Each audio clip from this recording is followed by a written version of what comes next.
This is the Momentum Podcast.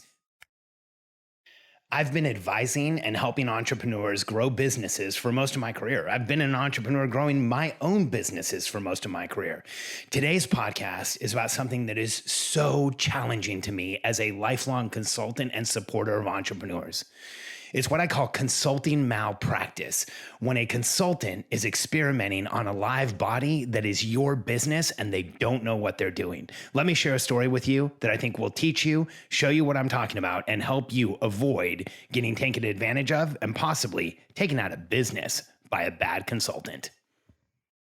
I'm Alex Sharfin, and this is the Momentum Podcast, made for empire builders, game changers, trailblazers, shot takers, record breakers, world makers, and creators of all kinds. Those among us who can't turn it off and don't know why anyone would want to. We challenge complacency, destroy apathy, and we are obsessed with creating momentum so we can roll over bureaucracy and make our greatest contribution. Sure, we pay attention to their rules, but only so that we can bend them, break them, then rewrite them around our own will. We don't accept our destiny, we define it. We don't understand defeat because you only lose if you stop, and we don't know how. While the rest of the world strives for average and clings desperately to the status quo, we are the minority, the few, who are willing to hallucinate there could be a better future. And instead of just daydreaming of what could be, we endure the vulnerability and exposure it takes to make it real. We are the evolutionary hunters, clearly the most important people in the world,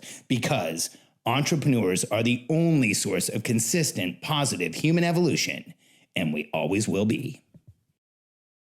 I've been a professional coach and consultant for most of my career, and unfortunately, I have a real massive challenge with a lot of coaches, consultants, advisors, people that work with entrepreneurs. And if you've listened to my podcast, you already know the many challenges I have. I think some of the worst advice givers to entrepreneurs are accountants and attorneys. You can go back and listen to my podcasts about that. The advice that I hear them give is sometimes so horrible, I want to run in and stop them from talking. And the advice that other consultants sometimes give is absolutely atrocious, and it drives me crazy. But today I want to speak about something really specific. A type of consulting or coaching malpractice that is so egregious that it's one of those things that actually makes me angry. I get triggered from this. I get defensive for the entrepreneurs who are going through this. And it's when a coach or consultant has decided that they have a bright idea that is going to foundationally change the way a company's run, and then they decide to do an experiment on a real organization. Let me explain a situation that recently happened to me. I'm going to leave out any of the names and any of the business, or I'm going to modify the business details slightly so that we don't know exactly who this person is for obvious reasons. But let me share with you what happened to me recently at an event. So I went to an event a while ago. I was sitting in, I think, a breakout room or a break room. Maybe we were at lunch. And a friend of mine who owns a $10 million plus business walked over to me with another woman that was with her. And the three of us started talking. And my friend said, "Hey, Alex, I want you to know this is the person who's helping me with pay transparency in my company." And I got a heart palpitation. I actually felt uncomfortable. I felt threatened in the moment. I felt like I had a little bit of trouble breathing. And I said, "Sorry, what did you say?" And she said, "Oh, this is the attorney who's helping me with pay transparency." And I took a second, took a breath, and I said, all right, well, I introduced myself to the woman and I started asking her questions. I said, "So, why are you guys introducing pay? Why are you introducing pay transparency?" And here's what pay transparency is. Pay transparency is when you take an organization and you reveal to everyone what each other is making, salaries, bonuses, everything. So everyone in the business knows what everybody else makes.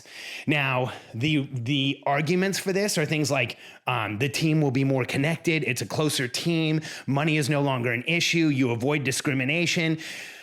Here's what I can tell you about most of those, except for potentially avoiding discrimination, is that this makes every time you hire someone, every time you promote someone, every time you change someone's pay, it becomes a conversation in your entire company about what's happening with who, and it raises the attention to pay so high that it gets incredibly complicated in an organization. And here's what I can tell you from experience of watching existing companies go from no pay transparency to pay transparency. 90% of them have pulled it back and stopped because it was so disruptive to the people involved that they realized it just wasn't worth it. I've watched this dozens of times over the course of my career. Existing business introduces pay transparency. Everybody's told what each other's making. You know what almost immediately happens every time? A players leave. Your top producers leave. They don't like transparency. They want to win. They don't like everybody being on an even playing field. They want to feel like they have some type of advantage.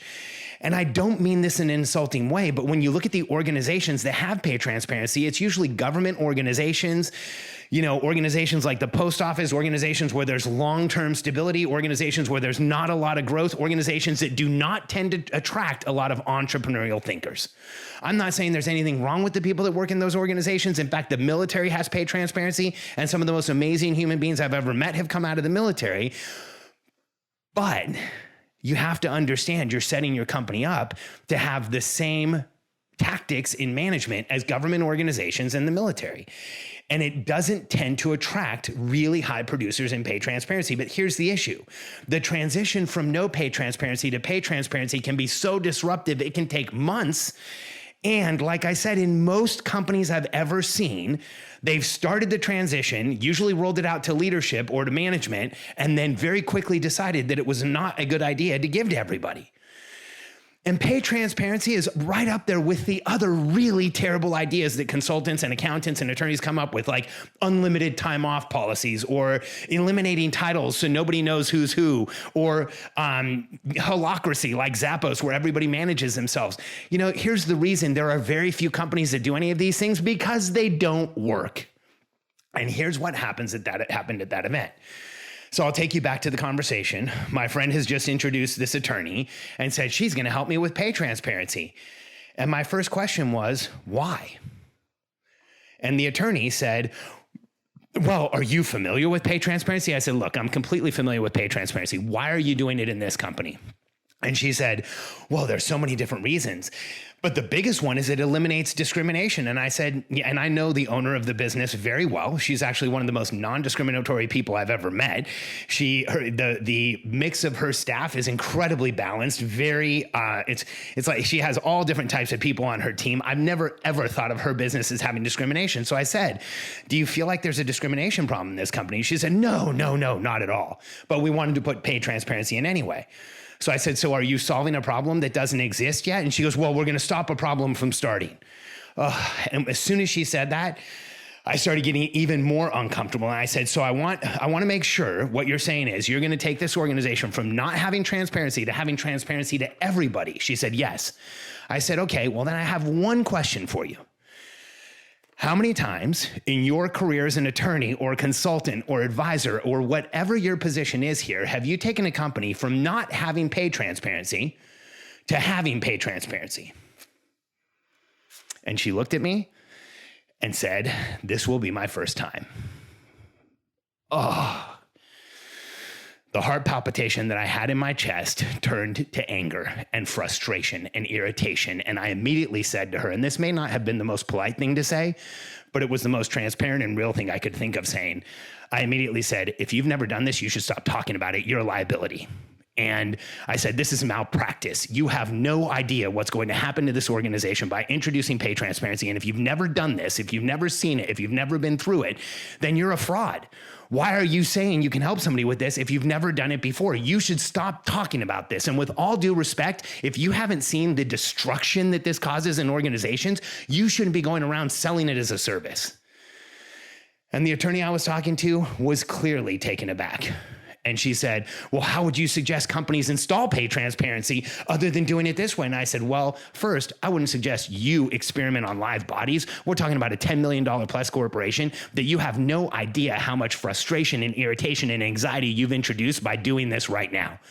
Not only that, I know the company that she's doing this in. It's already in a massive leadership transition and creating massive behavioral change. So at a time of leadership transition and behavioral change, to introduce something as as invasive and pervasive as pay transparency makes absolutely no sense. But you know what? An attorney who's never done it before and isn't a consultant and doesn't understand organizational change and is caught up in the legalities of stuff doesn't have any clue what they are imposing on a company to say, let's go ahead and slap in pay transparency. And so when I told her very clearly, I said, you're an attorney, but I want you to know something. This is malpractice. You don't know what you're doing. You don't have a process. This isn't clear. And you're operating on a live body for the first time. And when she said, well, how would you suggest we put pay transparency in the organization? Here was my answer. I don't know. And I don't care. I have never run into an organization in my career where I said the next logical best step for this company to grow and scale is to install pay transparency and let everybody know what each other's making. Here's what I've found every single time I've reviewed any company I've ever been involved with. There is always a priority higher than doing something as invasive and confusing and pervasive as pay transparency, because pay, what people are paid, what each other is paid, is one of the most emotional things in a business. And as an entrepreneur, unless you want to commit a considerable part of your time to managing those emotions, to having meetings with team members, to explaining to them how to accept pay transparency, then you shouldn't do it. And when I said, I want to know the process to the same consultant, I said, I want to know the process of elimination and prioritization you went through where you decided the most important thing for this business right now is pay transparency. I don't think you did it. I think you decided that this is the most important thing right now because you wanted to do it to see if you could pull it off and then go out and sell it to other people. I'm sorry, but I feel like that's malpractice and you're completely irresponsible. Now, that's not the best friends to win, not the best way to win friends and influence people, but I'm sorry. I'm at the point where consultants and coaches and attorneys and accountants who give bad advice, who experiment on companies that are running, who don't really know what they're doing, who don't enter into something with a process, who try to get an outcome without understanding what all of the consequences are, I'm at the point where I just don't have any patience anymore.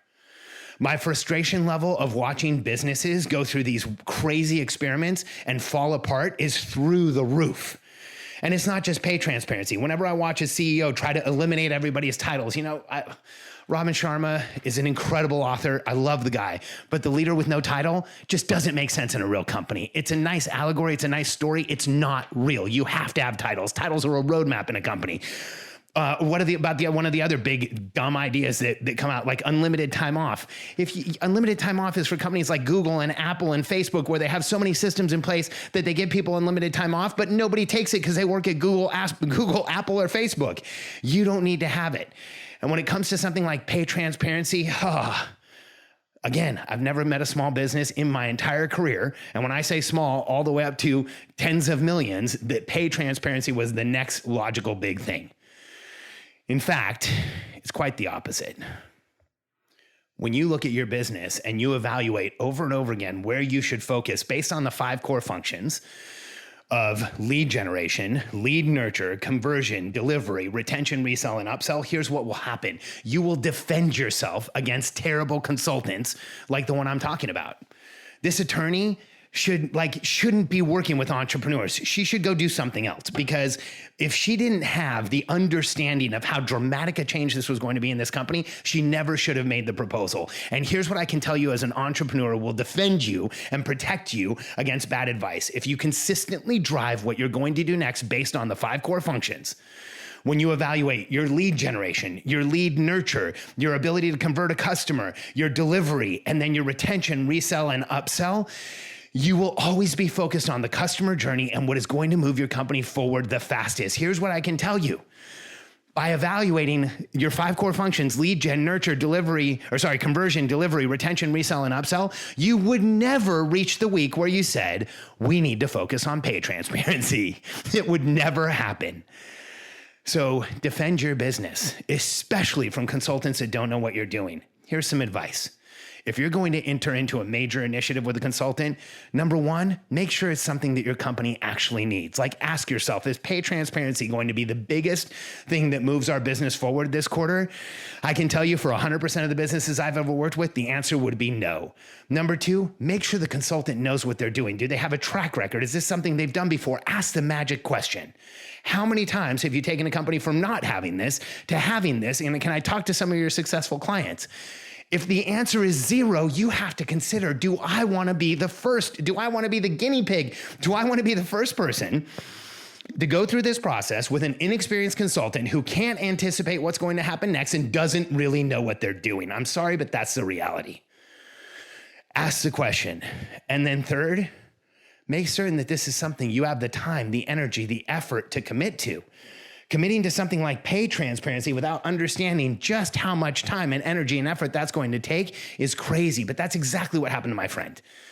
Their business is in a massive time of change. And instead of having a consultant that said, hey, let's talk about what else you have going on right now and see if this is the right thing to do, they had a consultant that was so focused on getting the outcome, getting the pay transparency, actually providing the services they got paid for, because she doesn't get paid to just see if the business is going well. She gets paid to install this thing called pay transparency she's never done before.